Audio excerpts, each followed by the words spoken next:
130,000 Singaporeans have been hired by 27,000 firms through the Jobs Growth Incentive from September to November last year.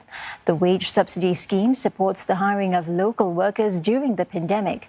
About 6 in 10 firms employed 1 to 2 workers, with the rest hiring more.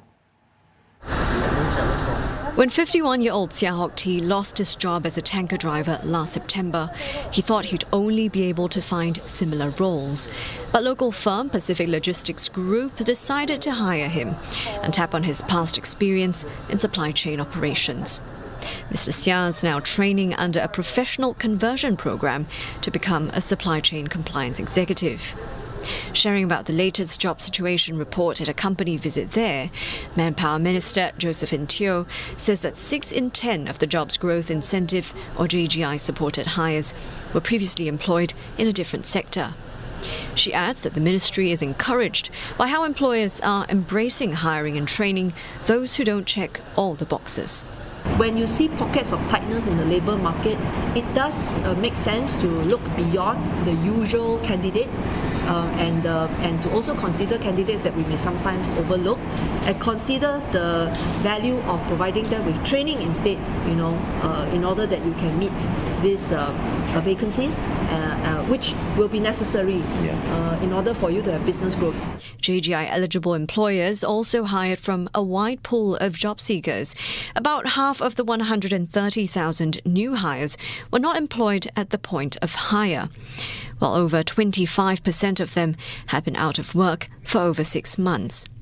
It also supported the hiring of mature workers. Nearly half of the hires were aged 40 and above, while about 1/3 of the hires were aged 50 and above. Although the JGI has supported the hiring of locals, the pace appears to be slowing. The Manpower Ministry had previously announced that over 110,000 locals were hired in September and October, meaning only about 20,000 were hired in November. Mrs. Teo says the moderation in pace was expected, as there were businesses that had to replenish headcount that was let go during the circuit breaker.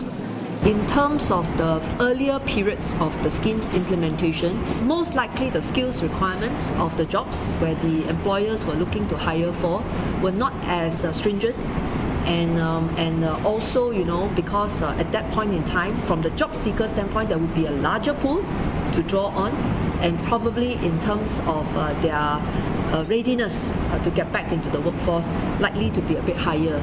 Mrs. Teo adds that it's more important that the pace of hiring can be sustained throughout 2021, and that more support for jobs and skills matching will be needed in the months ahead.